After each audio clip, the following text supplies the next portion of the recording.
আসমানে গেলেন, হযরত ইউসুফ আলাইহিস সালাতু ওয়াস সালামের সাথে সাক্ষাৎ হয়ে গেল। চতুর্থ আসমানে গেলেন, হযরত ইদ্রিস আলাইহিস সালাতু ওয়াস সালামের সাথে সাক্ষাৎ হয়ে গেল।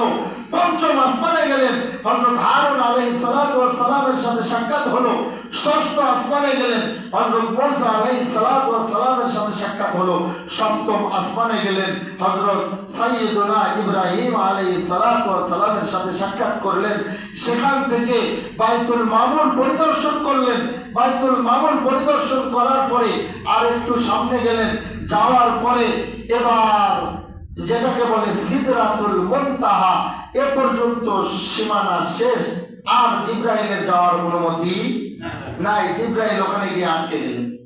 এবার রাসূলুল্লাহ সাল্লাল্লাহু আলাইহি ওয়াসাল্লামকে একা পাঠায় দিলেন। রাসূলুল্লাহ সাল্লাল্লাহু আলাইহি ওয়াসাল্লাম একাই আরশে মুআল্লায় চলে গেলেন। আরশে মুআল্লায় গিয়ে আল্লাহ পাকের সাথে বসে আল্লাহ পাকের সাথে কথা বললেন। বলেন সুবহানাল্লাহ। কেমনে বসেছিলেন এই ধারণা আমাদের করা যাবে না, করা সম্ভব নয়। কারণ আল্লাহ রাব্বুল আলামিন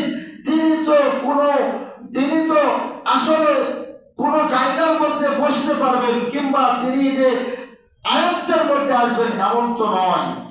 কেমন ছিল এটা আমাদের ধারণায় আসবে না। এই ধারণাটা আপাতত আমরা রেখে দিই। ইনশাআল্লাহ জান্নাতে দেখব কেমন হবে। ইনশাআল্লাহ কোথায় দেখব বলে? মুমিনের এই মজাই তো এই জায়গায়। ঈমান তো এটার নাম যে আমি দেখি নাই, আমি ধারণাও করতে পারছি না, কিন্তু ঈমান 100 এনেছি। বলেন সুবহানাল্লাহ। মজাই তো এই জায়গায়। জান্নাত তো জোকসে ইয়ারো কিয়া করো, আরজু হাই মাই তুঝে দেখা করো। এই জান্নাত দোজখ দিয়ে কি করব? আমার তো আশাই হচ্ছে একমাত্র তোমার দিদার। বলেন সুবহানাল্লাহ। আল্লাহর বান্দা তো আল্লাহর রাসূলের সাথে নিয়ে বসে বসে আলাপ করছেন কোরআনের ভাষায়। ফাকানা কাবা কাউসাইনি আও আদনা। কোরআন বলে কেমন কাছে ছিল, কই একটা তীর বা একটা ধনুক এমন কাছে ছিল। বলেন সুবহানাল্লাহ। কতটুকু ফাঁকা ছিল? একটা তীর বা একটা ধনুক পরিমাণ দূরত্ব ছিল। মাঝখানে ছিল একটা পর্দা, কারণ দুনিয়ার চোখে দেখা সম্ভব নয় আল্লাহ পাককে। এজন্য মাঝখানে ছিল একটা পর্দা। রাসূলুল্লাহ সাল্লাল্লাহু আলাইহি ওয়াসাল্লামের সাথে কথা হয়।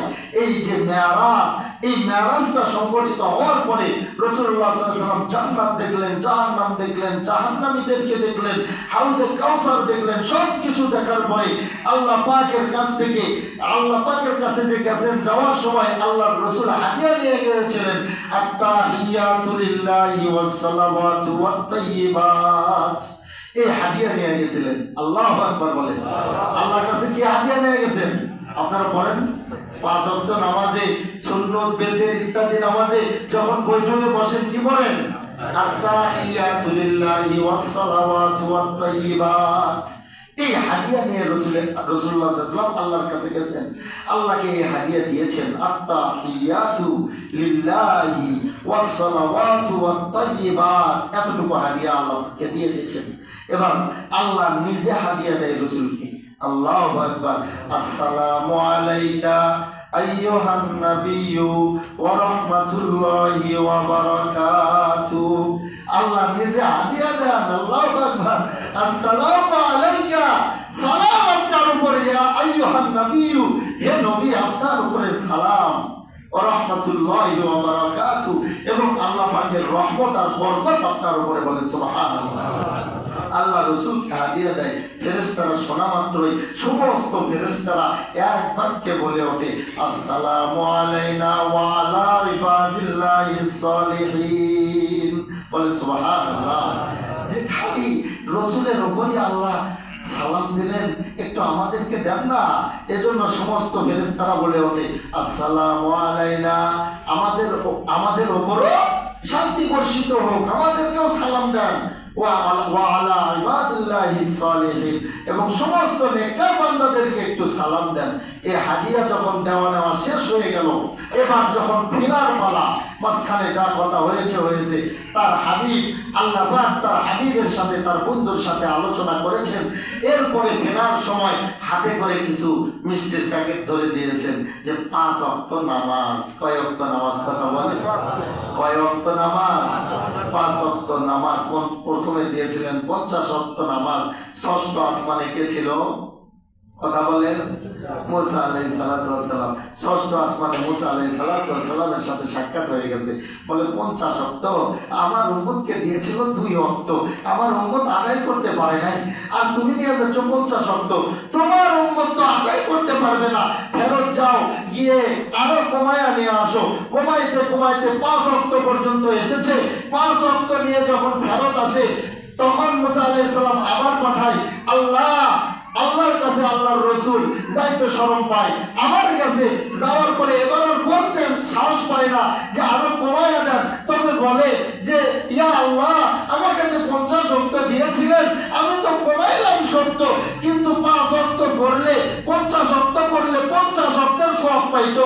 আমার উম্মত এখন যে 5 ওয়াক্ত পড়বে, 5 ওয়াক্ত পড়লে তো তাদের সওয়াব কমায়া গেল, এই চিন্তা টেনশন নিয়ে আসছি, আমি আর কমাইতে আসি নাই। বলেন সুবহানাল্লাহ। আল্লাহ বলে, ও আমি মনে রাখো, সওয়াব দেনেওয়ালা আমি, আর নামাজ পড়নেওয়ালা তোমার উম্মত। তোমার উম্মত 50 ওয়াক্ত পড়লেও যা সওয়াব পাবে, আমি আল্লাহ ওয়াদা দিচ্ছি, এই 5 ওয়াক্ত পড়লেও আমি আল্লাহ তাকে ওই 50 ওয়াক্তের সওয়াব দান করবো। বলে এজন্যই তো উম্মতে মুহাম্মাদি 1 এ 10। কয়ে 10? কথা বলে 5 10 এ 50। উম্মতে মুহাম্মাদি 1 এ 10। মনে রাখবেন, যে কোনো ইবাদত করবেন, হাদিসের মধ্যে এজন্যই এসেছে আশারা জিয়াফিন, মানে 10 গুণ প্রত্যেকটা আমলের সওয়াব বৃদ্ধি করে দেওয়া হয়। বলেন সুবহানাল্লাহ। যে কোনো আমল করবেন, আজকে জুমার নামাজ পড়ছেন, জুমার নামাজ 10 বার পড়লে যে সওয়াব হয়, একবার পড়লে উম্মতে মুহাম্মাদি হওয়ার ওসিলায় আল্লাহ সেই সওয়াব দান করবেন। বলেন সুবহানাল্লাহ। এজন্য এই মেরাজের সবচাইতে সময় নাই, সময় সংক্ষিপ্ত, এই জন্য আমি শেষ করে দিচ্ছি না। উম্মতে মুহাম্মাদের সবচাইতে বড়, এই মেরাজের সবচাইতে বড় শিক্ষা হচ্ছে 5 ওয়াক্ত নামাজ আদায় করা। আমরা ইনশাআল্লাহ নিয়ত করতে পারি না? কথা বলেন, নিয়ত করতে পারি না? ইনশাআল্লাহ আমরা 5 ওয়াক্ত নামাজ আজ থেকে ছাড়বো না ইনশাআল্লাহ। এটাই মেরাজের শিক্ষা। মেরাজের শিক্ষা 3 দিন রোজা রাখা হয়। আমি মেরাজ উপলক্ষে 3 দিন রোজা রাখলাম। 3 দিন কি বলেন? হ্যাঁ, মসজিদে হাত তুলে দিবে, সাত করবে, আর আলহামদুলিল্লাহ বলেন। যে নিয়ত করছে, আল্লাহ পাক উম্মতে মুহাম্মাদের নিয়তের উপরে সওয়াব লিপিবদ্ধ করেন। বলেন সুবহানাল্লাহ। অন্য উম্মতরা তো করার পরে সওয়াব দিতেন, উম্মতে মুহাম্মাদের নিয়ত করার সাথে সাথে 1 সওয়াব লাগেন। বলেন সুবহানাল্লাহ। করার পরে 10 সওয়াব দেন। সুবহানাল্লাহ বলবেন না? এজন্য নিয়ত করবেন, আল্লাহ পুরা করে নেওয়ালা, আমরা নিয়ত করার চেষ্টা করার মালিক। বুঝতে পেরেছেন? এজন্য আচ্ছা, তো বলছিলাম 5 ওয়াক্ত নামাজ আমরা ছাড়বো না ইনশাআল্লাহ। 5 ওয়াক্ত নামাজকে ধরে রাখবো, এটা আমাদের মেরাজের শিক্ষা, আমরা ধরে রাখবো তো ইনশাআল্লাহ। আর একটা কথা বলেই শেষ করে দিচ্ছি, যে এই যে কাজ শুরু হয়েছে, আপনারা দেখেছেন, দেখেন নাই? কাজ শুরু হয়েছে, এই কাজ শুরু হয়েছে। এখন আমাদের যার যার ওয়াদা আছে, ইনশাআল্লাহ ওয়াদা আমরা পুরা করব। শুধু এবছরের না, যাদের অতীতের ওয়াদা আছে তারাও আমরা পুরা করার চেষ্টা করব অবশ্যই ইনশাআল্লাহ। এটা আপনাদের কাজ, আপনাদেরই থেকে যাবে, আপনাদের বাল বাচ্চা